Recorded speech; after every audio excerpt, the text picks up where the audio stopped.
Welcome to Fridays with a Forester. Today is February 21st, 2025. Trail design and structures to cross obstacles is our topic today. Our host is myself, Gary Wyatt, and Lauren Backus.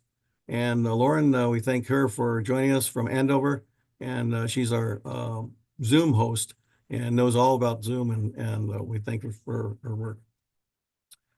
Today's topic again is trail design structures to cross obstacles. Mel Bauman is a professor emeritus at the University of Minnesota and in our forestry department. He's retired, but has joined us for this topic, and we appreciate his time. So the Zoom details, we'd like to have you ask questions in the Q&A at the bottom of your screen. We do try to keep these Zooms to 1 hour. So if we do go over on some of the questions, we can do that. All of our recordings are recorded on the Z-Link, z.umn.edu/Fridays, and we'll repeat that at the end. So these Zooms are recorded. And Mel, I'll stop sharing and you can start your full screen. Yep, welcome folks to our class on trail design structures to cross obstacles. I'll just alert you that you need to be selective listeners this morning because trails can be built for many different purposes. And when you design structures for these things, it depends upon the purpose for which you're using the trail. It's hiking or ATVs or snowmobiles, structures could look different. So I'll try to present a variety of methods for crossing obstacles. You'll have to select the one that seems to be most appropriate for your trail use, your budget, and the type of experience that you wish to offer to people. So these are a list of the types of obstacles that I'll discuss. Flatland, which may seem odd, but I'll explain that. Hills, boulder fields, wetlands, streams, and fences. So first we're going to talk about flatland. This becomes an obstacle because when a trail is built here, there's nowhere for water to drain off. And in building trails, it's water management that's your primary concern. So what happens here is once you construct a trail through this area, the trail becomes the low spot in the topography, especially as compaction occurs over time and depressions occur. Those depressions can fill with water in certain seasons of the year, and then you end up with mud holes. And then people start to widen the trail trying to move around those mud holes. So that's why trying to build a trail across flatland presents some problems to you. So frankly, what I often recommend to people is sometimes it's better to just move the trail. Try to put it on a gentle side slope where water can be drained off the downhill edge of the trail. So one thing to keep in mind is that we like to have what we call an outslope. So you see this little diagram here, and we like to have an outslope of about 3% to 5%, but it can vary under the circumstances. And outslope can be easily calculated as percent slope. All you do is take the rise in the trail. So let's say that the inside edge of the trail is on the right side of this image where it says rise, and the downhill side of the trail is on the left where it seems to come to sort of a point. So if you can measure that rise and and divide it by the length of the run, multiply it times 100, you get percent slope. So it sounds pretty easy. And in the field, the way this works is that let's say you had a trail for hiking that was about 36 inches wide. So you take a 36-inch ruler out there or any straight board of about that same length, put one end of it on the ground at the high side of the trail, put a level on top of it, go out to that 36-inch width and just use a little tape measure and measure how far from the bottom of that board down to the ground it is. And let's, if it's just a couple of inches down there, you take that rise in inches, divide it by the run in inches, multiply it times 100, and you get percent slope. So that's all pretty easy math. And I put a little chart here, for example. So if you're looking for a percent slope of 3%, you want a rise of 0.9 inches. If you wanted a percent slope of 7%, you need a rise of 2.1 inches. And you can put together your own little chart here depending upon the width of your trail. So another way to deal with a trail in place on flat land is you're going to have to maybe add a little bit of fill material here. Now this is a trail that's got a lot of fill material in a real wet area. And in some parts, especially in Minnesota, where they have rules that you can't add fill material to wetlands, you may not be able to do this. But if it's just a little mud hole at an upland site, you can add fill material over a short distance and make this work. So basically adding fill material, maybe even created trenches on the side, or in some cases to hold the fill material in place, you may need to put edging around it, logs or rocks or something of that sort to hold the fill material in place. You could also resort to geotextile fabrics, and these are very tough fabrics that you lay on the ground surface and then put fill material over it. And the purpose for the geotextile fabric is that it becomes a barrier so that the fill material you add doesn't get compacted down into the subsurface. Water will drain through it, but the rock or soil or whatever debris you put on top to create the tread itself will stay on top, and this helps float that up above. This is a very useful fabric. There are many different types of fabrics. The Forest Service once did a study and tried to figure out what types of fabrics are best for trail construction. And what they were recommending is not exactly what you see in that little swatch there in the lower right-hand corner. That's a real slick surface kind of material. And sometimes the fill material will wash off of it. What they recommended was more of a thick felt-like material. It really looks like felt. And you can lay those things down in sheets. You can buy different widths of sheets, different lengths of sheets, and cut it to size you need. Now let's go to crossing a hillside. When you cross a hillside, you need to create some sort of bench, we call it, across there to flatten out the tread. But as that green arrow shows, we don't really want a flat tread there either. We want the water to drain off the downhill edge of the trail. So there's always going to be some outslope on this bench. And of course, the width of the bench depends upon the type of use to which you're putting your trail, whether it's hiking or snowmobiling or skiing or whatever that might be. That can vary quite a lot. There's two ways to build a bench. In the lower left part of this picture is what we call a full bench trail. That means the entire tread is cut into the hillside and built on the parent material in the hill. The material that we remove, the cut material, is simply dumped down slope and not really used. And notice that they've indicated there's a 2 to 3% outslope on this particular trail. Trails that are full bench trails tend to last longer because they're built on a firm surface that's been there for tens of thousands of years. On the other hand, to cut into the hillside, making that full bench, you may have to remove more material up above, and that can create a long back slope above the trail. And sometimes if you have a long back slope, that too can erode. So you got some trade-offs to make. In the upper right hand, it shows a cut and fill trail. So here you've cut into the hillside, made a smaller cut. The material that you remove is dumped down slope, compacted, and part of the tread is built on that. We don't usually recommend cut and fill trails for most, or cut and fill treads for most trails, because with the kind of tools most of us have available to work with, we cannot compact that fill material well enough to hold up the tread. So it's better to use a full bench trail in most circumstances and try to minimize the amount of fill you're trying to use to support your trail tread. Here's an example of a trail tread on a hillside. Notice the back slope above it. And so this back slope is very steep and is unstable. And this tread was put in here, as I recall, 3 or 4 years prior to this photo being taken. And the slope is still not stabilized. It's still being cut away. So maybe that's not an issue with you, but it does point out that if you're building a tread on a steep hill like this, sometimes you need to initially build the trail a little bit wider than what you actually need, recognizing that some soil is going to fall down from up above and obliterate part of your usable tread. The other thing you can do is just put up some sort of wall against that back slope. And these are just examples of walls that I've seen used on trails in different parts of the country. And, it's expensive and time consuming to do this, so you want to try not to have to do this if possible, but there are ways of dealing with steep back walls. Likewise, in some respects, a better solution is not to cut into the back slope at all, but initially build a tread below build a wall below your tread and then add some fill material. And I think it's a little easier to build these kinds of walls. And I think in the long run, they're a little more stable and you don't have to worry about the back slope on these things. So again, these are just different examples of materials used to build tread walls. All right, let's go to a different problem. This is our steep downhill trails. This happens to be an ATV trail. And if you look up above on this thing, I don't know if my arrow shows up here or not, but you can see that this is a very concave surface up here. In fact, this whole eroded area drops down about probably 3 feet at least. And that's just all due to water erosion plus compaction by the ATVs. So the problem here is that this ATV trail was aligned to go straight down the hill. We call that the fall line of the trail, of the hill, and that's a very poor way to put a trail on the landscape. It's much better if you build a trail going across a slope, but still going downhill at an angle, as shown here.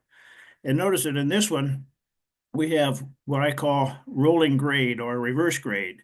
So the trail comes downhill from the upper left, but then it hits a little dip and it goes uphill, maybe just for a few feet, and then continues downhill. So the entire slope of this thing is aiming downhill, but you put some dips in it from time to time so that water can drain off at these low spots. Rolling grade is really essential on long downhill slopes. We also try to keep the trail grade overall at 10% or less because erosion can really accelerate when the slope is more than 10%. Here's another example of something that can be done. This is a broad-based dip. So water is coming down. This is an old logging road. If you can see my arrow again, there's a really deep trough in here because a bulldozer put this thing in, 50, 60 years ago. And it was pretty much abandoned, but now it's used as a hiking trail. And water simply runs, unfortunately, there's a spring way uphill up here, and water runs right straight down this logging road. And it had created a ditch right down to the middle of the logging road, which gave very little room for hikers. And so with hand tools, frankly, we moved that ditch over to the left side of the trail because there has to be a way for water to get down it. So we moved the ditch over, creating a broad surface for hikers to use, and then drained the water off to the side here. And we actually had to cut through a little bit of a hillside to get the water to drain off. And then to stop the flow of water downhill, we built this berm down here. So this took a lot of work, half a day's worth of work by half a dozen people, but it was all done with hand tools. So if you had mechanical tools, you could do it faster. But the idea of a broad-based dip is one that will channel water off the trail. And broad-based dips, this is a pretty massive trail. If you have a 36-inch wide trail, I mean, your little broad-based dip maybe, 12 inches or 2 feet wide and 6 inches deep, so they don't have to be monstrous. Here's another broad-based dip. This is on a motorized trail, and they've actually armored this one with some flat rocks so water can drain through that trough and off without causing any further erosion. You can also go on smaller scale, simply go to earth and water bars, which are a little smaller scale version of that whole thing. So again, water comes downhill, hits the water bar, and it gets diverted off downhill. And once again, you need a little bit of a trough on the uphill side to make sure that water does not go over the top of the water bar. Any of these water bars, whether it's rock or log or stone, all of these things have to be maintained over time because silt will wash into the upside of these things and eventually overtop the water bar and make it useless. So you really have to get out and clean out the uphill side of these things periodically to make sure no silt accumulates, and make sure they drain properly. I've also seen rubber water bars used. This is actually conveyor belting material about 10 inches wide, buried in the ground vertically. These are used for things like bicycle trails where you don't want to create a speed bump that could be jarring to any potential users, but the rubber water bar will compress as people travel over the top of it. These actually work pretty well too, but again, the biggest problem I've seen is people don't maintain them. So gravel or dirt on the uphill side tends to build up and push these things over. So once again, maintain it if you put it in.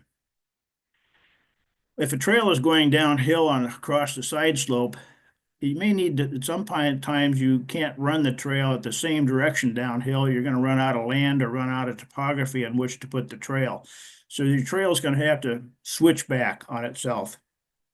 And again, trails like this maybe don't work real well depending upon the type of trail use you have, or you might have to build a switchback just a little bit bigger to handle, let's say, skiers or snowmobilers or something like that.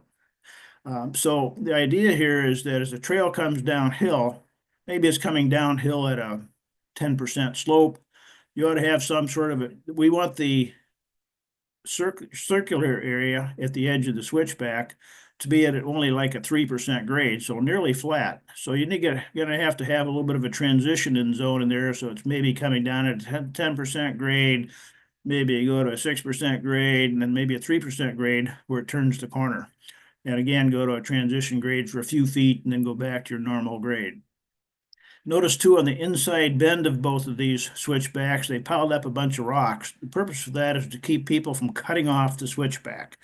You know, all these young hikers gotta take shortcuts all the time. They don't want to walk way around that switchback, but that then creates erosion channels that cut off your switchback and is really detrimental to the landscape. So you need to put in rocks or logs or blackberries or poison ivy, something like that, you know, to keep people from making those cutoffs. The other thing to think about on a switchback is that as water comes off the uphill slope, we definitely do not want that water to hit the trail, go around the switchback, and continue downhill. That creates a very long downhill run for the water. So it's important to get that water drained off at the top of the switchback. So if you look at this drawing on the right, there's actually a shallow, small ditch right below the cut bank that diverts water off to the upper right-hand side of this picture. Before that way, it will not travel down slope a little bit further. There's some more switchbacks. In this case, was a pretty steep slope. They actually built some little platforms here to make the turn. And these, of course, are hiking trails. You couldn't use these because of the steps for, bicycling and other sorts of uses like that. Another situation you'll find in going up and down hills is, in this particular case, it's a little stream valley and it's very rocky. So how are you going to build a decent tread over all this rock? In this particular case, they wanted to add fill material, but did not want the fill material to migrate downhill.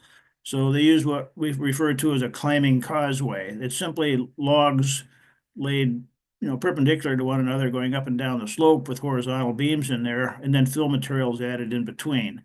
Once again, this is a hiking and horse trail, can't be used for skiers and snowmobilers and ATVs and things like that. So selective listeners figure out whether this works for you or not. And finally, here's some steps. There's a lot of different versions of steps. I built some just like this last fall, and it was pretty easy to install. But these particular steps, you'll notice they've got stringers on each side of them. These happen to be usually either 2x8 stringers. That gives you about an 8-foot rise for the step, an 8-inch rise for the step. So these stringers can be separated as much as you want for a trail. In this case, they're approximately 36 inches wide. The stringers are staked in place with some vertical stakes.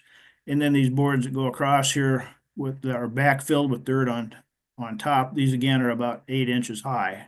So this gives you roughly a 7.5, 8-inch high rise.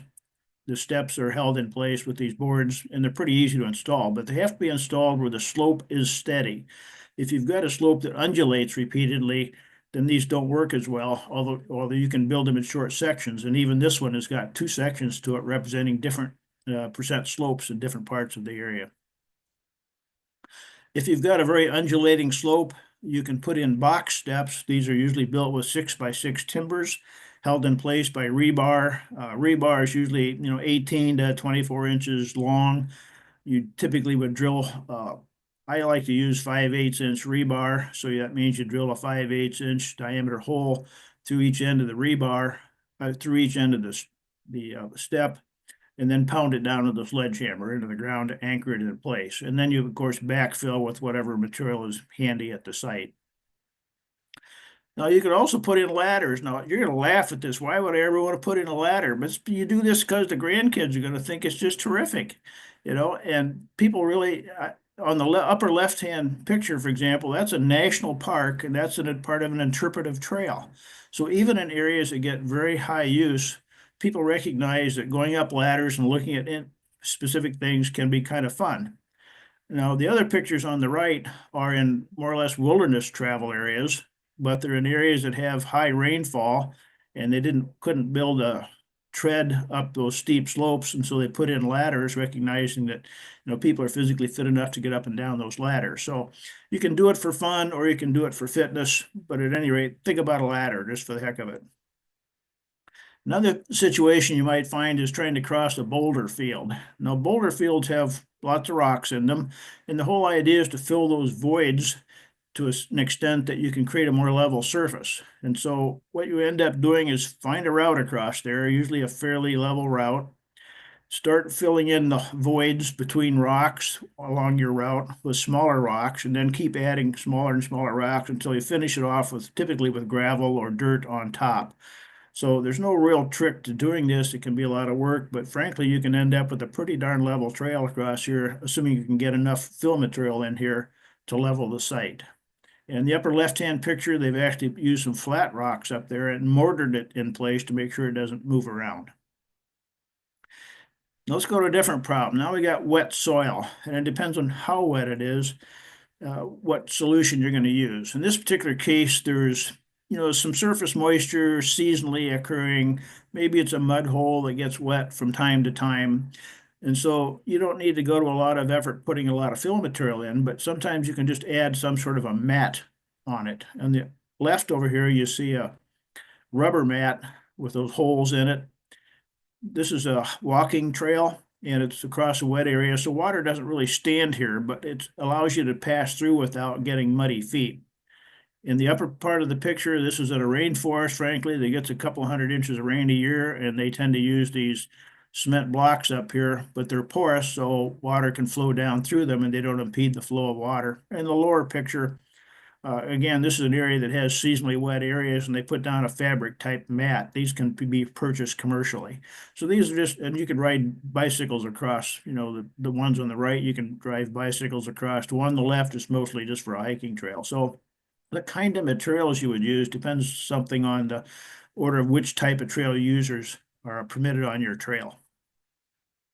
Once again, if you've got low wet areas, you can add fill material with some sort of a causeway. And again, in Minnesota, because of the no net loss of wetlands rule, you're going to have to talk to your soil and water conservation district to see what's really appropriate there. You may not be able to add this kind of fill material, but once again, if it's just a mud hole that's 10 feet long, you can go ahead and do these sorts of things.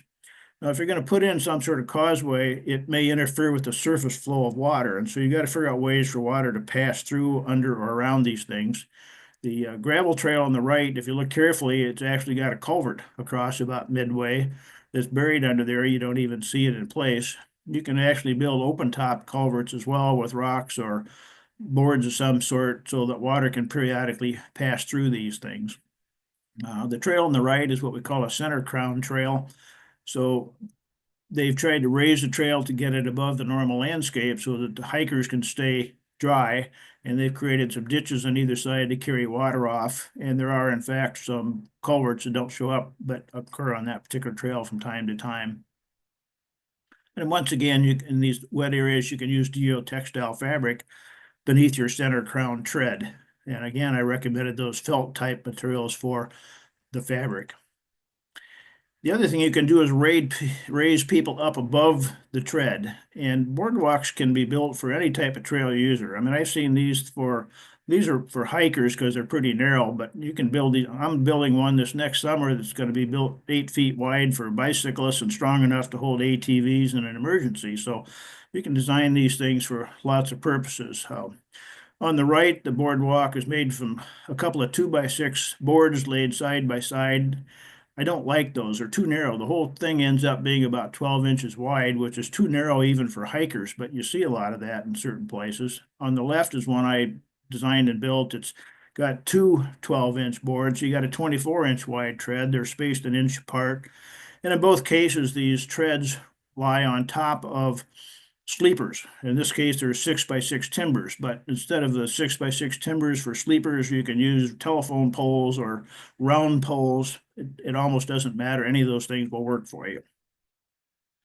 Here's one that's a little more sophisticated.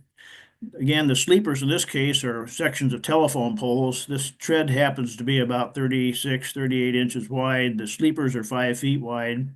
The stringers on top, I think, are 2x8 stringers. And we had to join a couple sections of this together. So you see the stringers here that run horizontally have a short board about 24 to 30 inches wide. This covers a seam between two different stringers and keeps these stringers from separating end to end.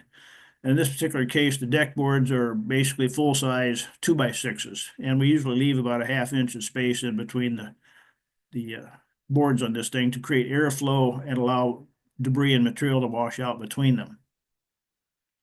You also can build elevated boardwalks because sometimes the topography that you build a boardwalk on undulates again. So you got high spots and low spots. And so the height of the boardwalk above ground is a little more difficult to regulate. And because wood can be slippery, it's helpful to keep the boardwalk as level as possible. And one way to do that is to raise it and support it in some way or another. Now, in the upper left-hand corner, you see a traditional way to elevate a boardwalk. It's got vertical posts in the ground. Those are 8x8 timbers, as I recall.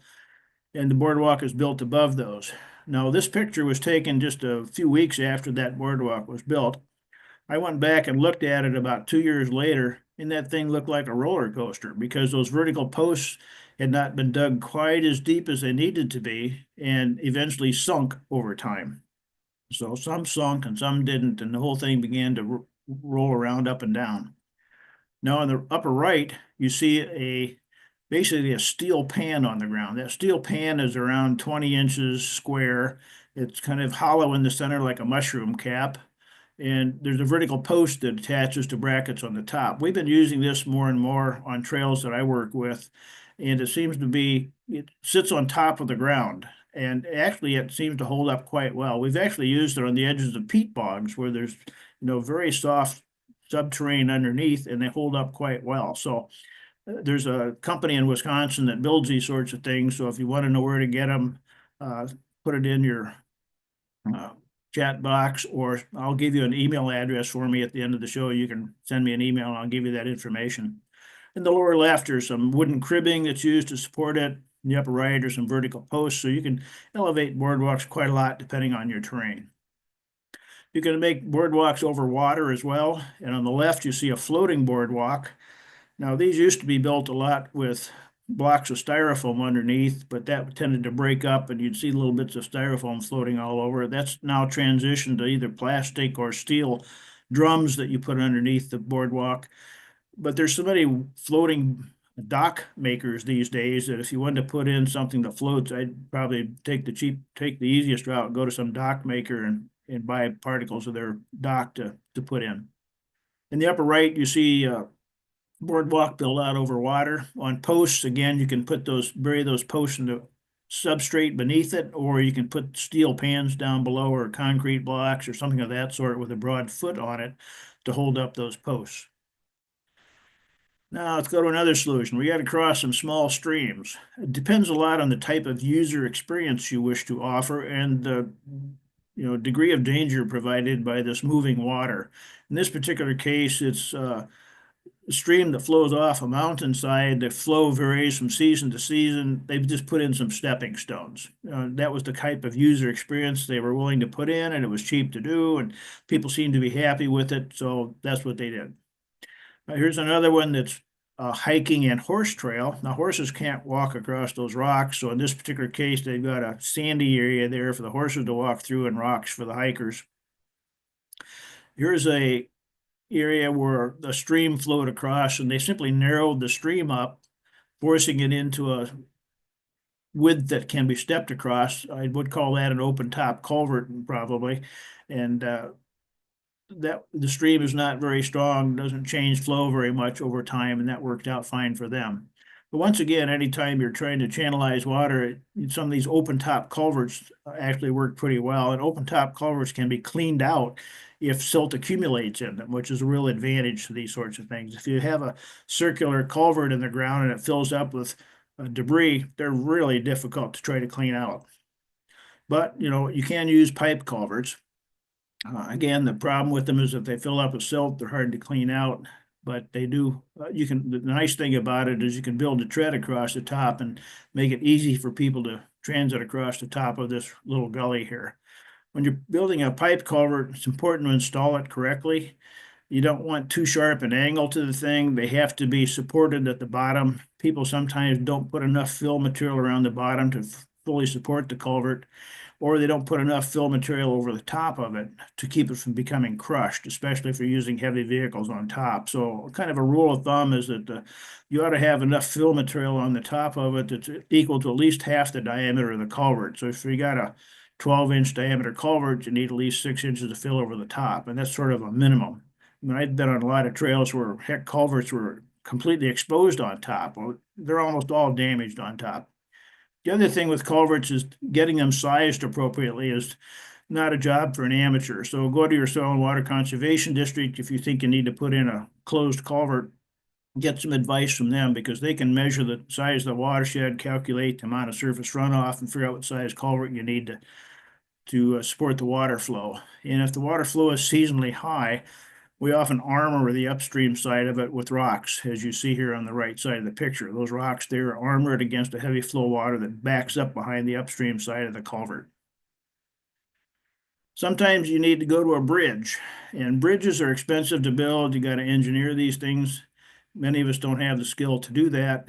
And so they need to be placed where the stream is narrow and that there are high banks on both sides. So you're going to have to look around. You may have to relocate part of your trail to find the right crossing. And again, they need to be built at least above the ordinary high water level, the embankments on each side, and preferably above the record high water level. But of course, as you can see, the higher you want to get this thing above the water line, the longer the bridge becomes. So it's always a compromise here about the length of the bridge and height of the water where you're going to build this thing.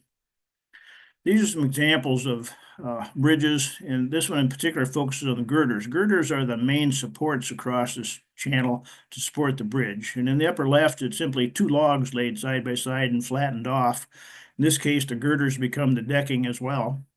In the upper right, there's solid wooden beams across here that rest on large boulders. In the lower left, there's some laminated wood beams. I'm actually going to build one of these this spring with some leftover laminated beams from the Forest Service. We're going to build I think it's a 23-foot long bridge.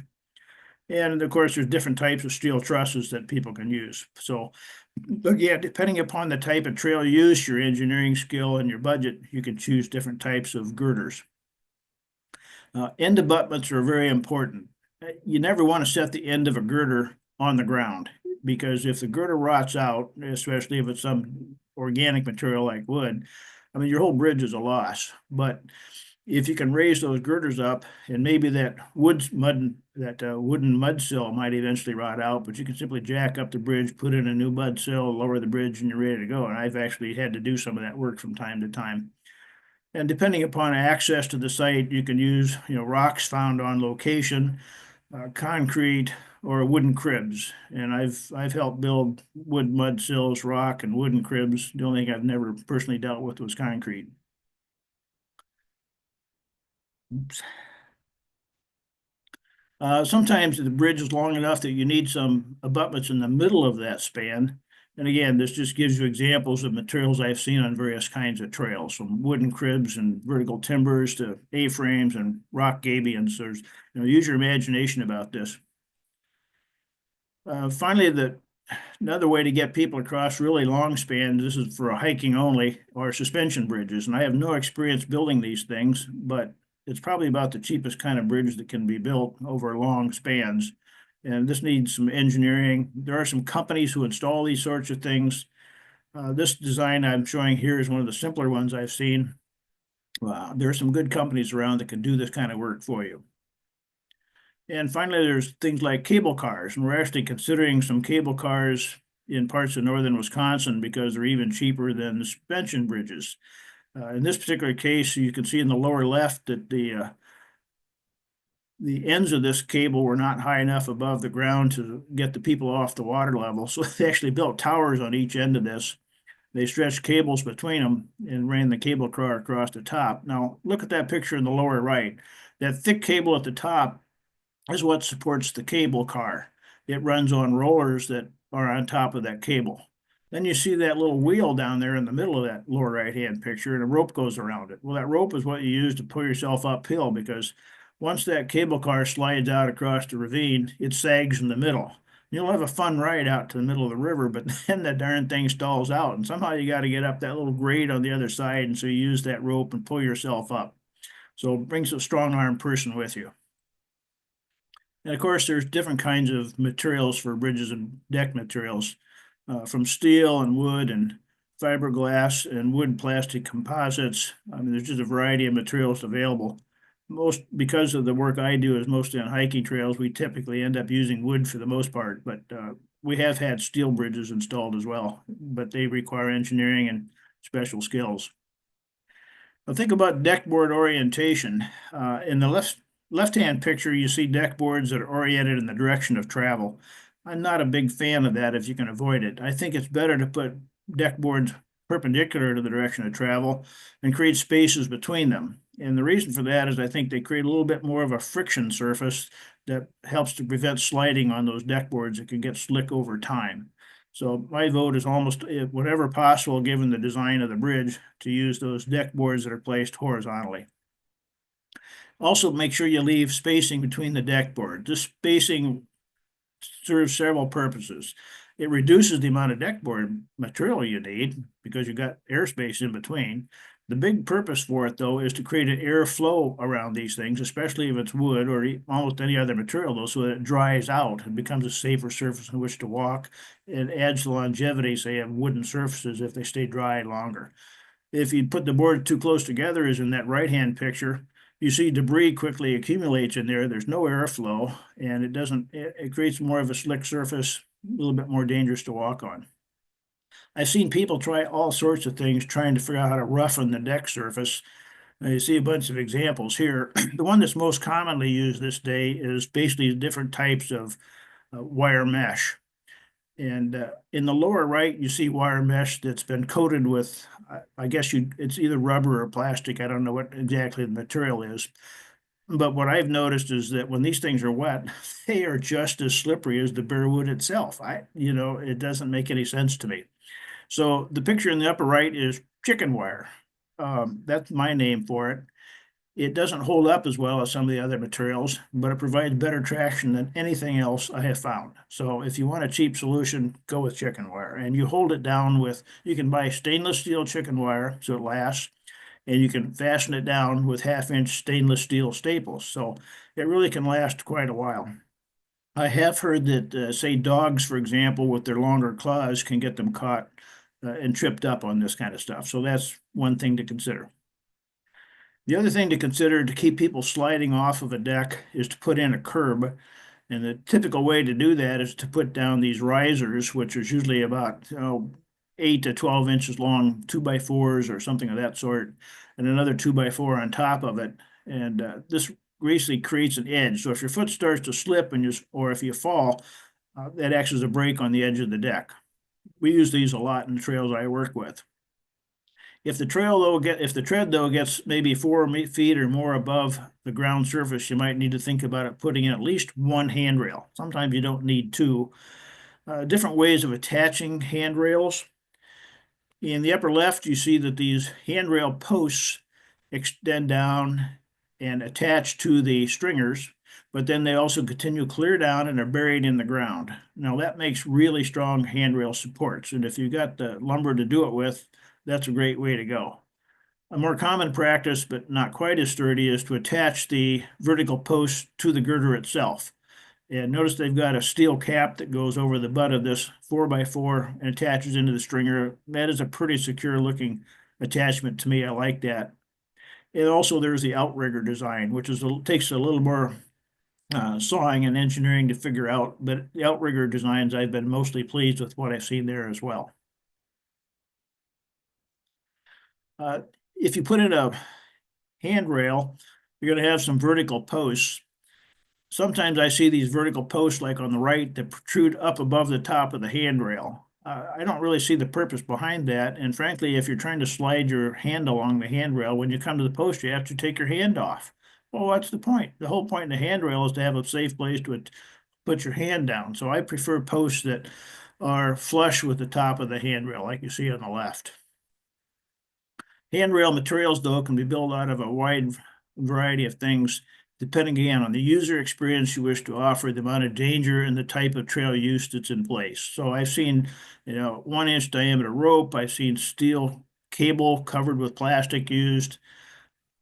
There's various types of sawn wood and round wood, steel pipe and welded steel. So again, it depends on your budget, what you want the thing to look like, type of trail users on the trail. And one of the last topics I'll cover here is fences. Sometimes, especially in much of our territory here in the Midwest, we often go through farmland or have to cross from one property to the next where there are fences to get across. style for, at least for hikers. Again, be selective about what you're listening to here. For hikers, these are some examples of fence tiles that I think work pretty well. I've got some pictures that don't work so well either, but I'm not showing those.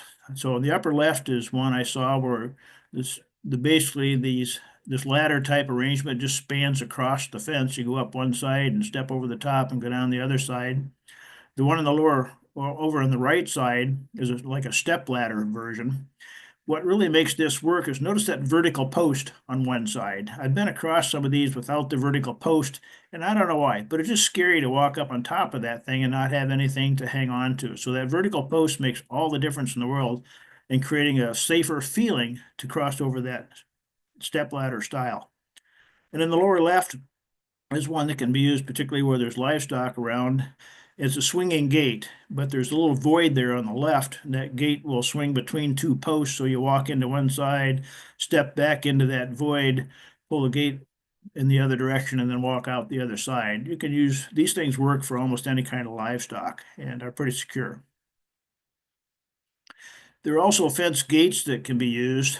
Some I like and some I don't. In the upper left are basically they're gates made out of fence wire. Farmers use these things as entrances to fields, so they can get very periodically they open these things up and drive in with heavy equipment.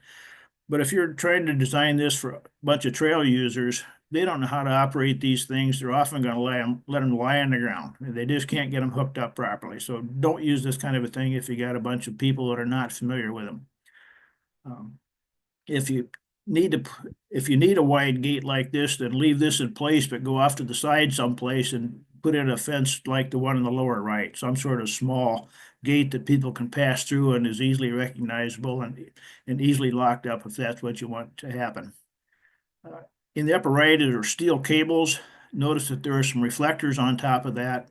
You know, I've heard of cases where people ran snowmobiles through here in the wintertime and were decapitated. So anytime you use something thin like this, it's really, whether it's personal property or not, you've really got to protect people that might inadvertently travel through there and put up reflectors.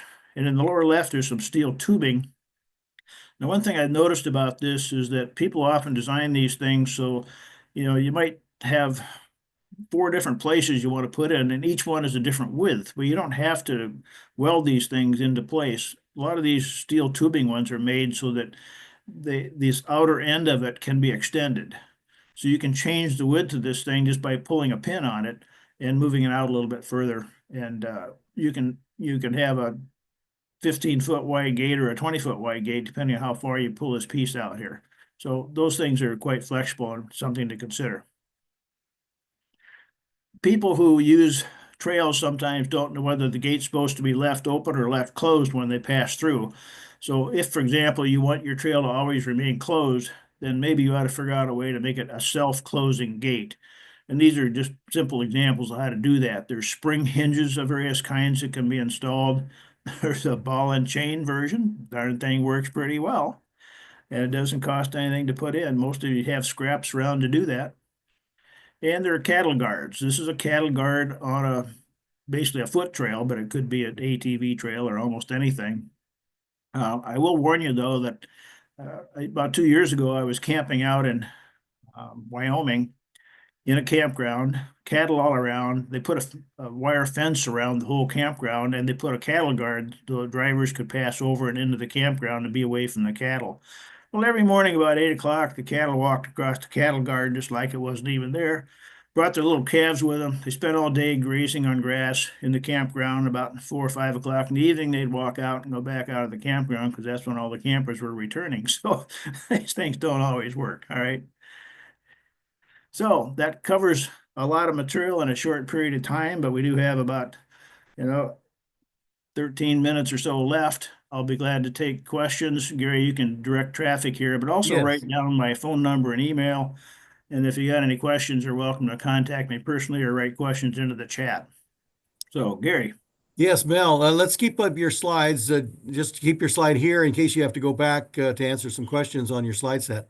Lauren, do you want to start with the questions? Actually, we had a person that I think attended class in 2010, New Zealand class, Andrew Lammers, just shares appreciation for your class.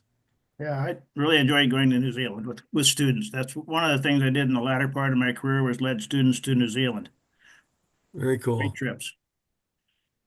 Well, first It's- question I have here is, can you address best way to cross a technical wetland? Can you use corduroy road made of logs? If in Minnesota, if you want to cross a wetland, again, you really ought to go to your soil and water conservation district and get advice about what's legally permitted. For the most part, you cannot add fill material. And if you put down corduroy, you're basically adding fill material. That's what I think they would construe that to be. And so what I think you need to do is to elevate that boardwalk. And so you can put down widely spaced sleepers, as we talked about, and build a wooden deck across the top of it. That would be my solution. So put in sleepers. Your stringers can be, we often put in stringers that are, 12 to 16. Well, here's what we do, frankly, and these are foot trails, but you can beef them up to hold ATVs and other things. We use uh, sleepers that are either round telephone poles about 8 inches in diameter, or we use 6x6 timbers about 5 feet long. We'll stretch 4x6s across between them. We use 16-foot long 4x6s and stretch in between, so they're just supported at each end by one sleeper. And then we put deck boards on top of that, typically 2x6 deck boards on top of that going perpendicular to the direction of travel. Now, those are foot trails, but we're going to build one just like that, beefed up with a few more sleepers and stringers for ATVs and bicycles later this next summer. So they're flexible in design. Awesome. The next question, can building a trail through a wetland impact its hydrology? If so, what do I need to do to maintain the hydrologic flow?